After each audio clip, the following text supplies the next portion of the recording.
欢迎来到辟谣吧！快接近中期选举了，关于党派斗争的传言就没停过。今天我们一起来看看最新的2个运用了经典政客 PUA 手段的假新闻。手段1：假扮受害者。本周二，川普被纽约法院判藐视法庭罪，并判罚每天1万美金。此消息一出，大家就想，这是川普犯了什么事儿啊？有微信公众号文政委就来了，洋洋洒洒一篇文章。意思是川普被罚是被民主党政府陷害的，因为他揭露了拜登大选作弊，还说了很多民主党不爱听的话，欲加之罪。我们川宝太惨了。微信文章里说，川普总统犯下藐视法庭罪，因为他拒绝承认自己或自己的家人有逃税行为，而且还拒绝按照法庭的要求提交证明自己无罪的税收文件。实际根据路透社约4月25日的报道，纽约法官认定前总统川普藐视法庭，是因为他没有出示州检察长对其商业行为进行民事调查时传唤的文件，并下令对川普进行每天罚款1万美金，直到他遵守规定为止。显然，法官并没有认定川普已经逃税，何来的川普拒绝承认逃税呢？这微信文章春秋笔法了得啊，将川普包装成受害者，不但不明真相的吃瓜群众会上当，还能让川粉心痛。然后公众号又说，司法系统往死里整川普，因为他揭露了拜登作弊。据报道，纽约州检察长詹姆斯称，多年以来川普一直试图逃避法律，阻止司法部门对其公司的财务交易进行合法调查。简而言之，法院对川普集团的财务交易进行调查，川普需要递交法院传唤的材料，而川普这边一拖再拖，未能递交相关材料，因此才有相关判罚。法院判罚每天1万美金，也是为了督促川普递材料而已。川普只要递交材料就可以避免罚款。公众号文章作者又迫不及待重提2020年大选的事情，称川普揭露了拜登作弊。针对大选作弊一事的谣言，我们早先已经辟谣多次，请大家前往阅读。简单说，至今未有确凿证据能证明大选作弊，而川普没有证据，川粉就伪造证据。川普说了阴谋论，川粉就奉为真理。公众号文章搬出阴谋论来虐粉，老 PUA 高手了。最后，公众号再进一步说，川普惨啊，因为说大选作弊，所以被全美所有媒体禁言，推特、Facebook 都封禁了他的账号。我们来回顾一下，推特的公民诚信政策表明，在该平台的用户不能利用推特的服务来操纵和干涉选举或其他公民进程。而在2021年1月6日，川粉组织国会山暴动之前，拥有8800万粉丝的川普曾多次发推宣传选举阴谋论。在国会大厦发生暴力骚乱后，川普的账号曾被禁言12个小时后，推特认为川普的账号存在进一步煽动暴力的风险，于是永久暂停了该账号。时至今日，没有任何证据表明2020年大选是被窃取的。川普团队也并没有提供任何证据来证明川普不断在推特发布的大选作弊相关信息是真实的。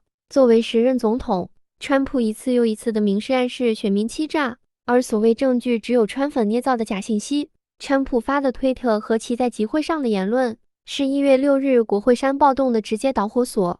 微信文章完全不谈川普为何被社交媒体封禁，完全不谈川普的行为煽动了暴力，甚至将煽动暴力的川普描绘成受害者。只有川普又被虐了，川粉更心疼了，才会更加誓死效忠，假扮受害者虐粉。政客 PUA 选民的经典手段之一。手段2：拉踩。上周有个频道直播新闻说，全美24州联手组建边境部队，反击拜登灾难性边境政策。我们在亚利桑那州州长官网找到了相关新闻，一起来读读。这条于4月19日发布的新闻通稿中写道，亚利桑那州州长杜西将与25个州的州长成立美国州长边境突击队，旨在打击边境上危险的跨国犯罪，比如毒品、人口贩卖等。除了亚利桑那州和德州，还有24个州也加入了，所以一共是26个州。那我们想，这好像不是假新闻吧？但我们仔细看看视频里，直接将无证移民等同于跨国犯罪团体的说法。辟谣吧发布过第42条的相关核查文章。首先，美国有义务庇护被他国迫害的人。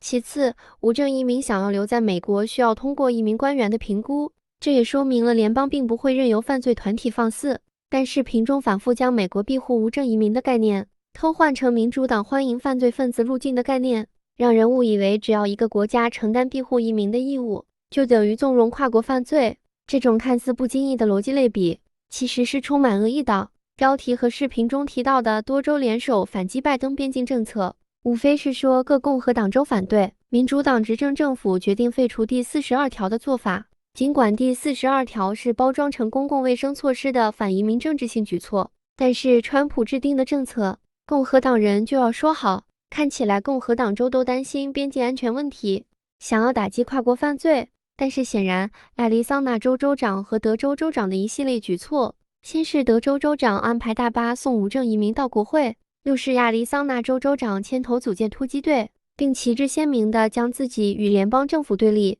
实际就是党派之争。通过拉踩，成功抬高自己，还塑造了一个特别伪光正的政治形象。最后视频中说，无证移民给美国带来的只有危险。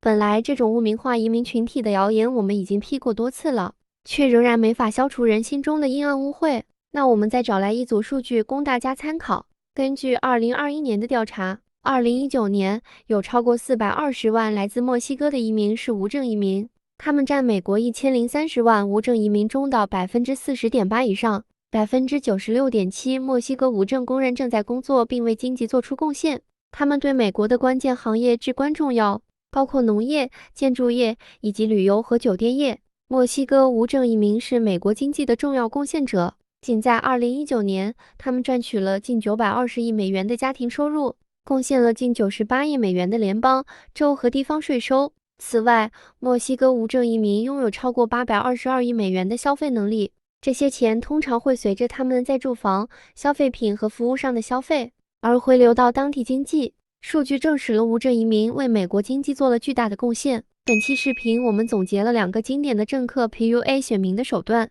通过假扮受害者来虐粉，和通过拉踩来抬高自己。辟谣吧提醒观众朋友们，下次遇到太绝对或者一边倒的叙事要警惕。感谢收看，更多精彩内容请继续关注辟谣吧频道及同名网站。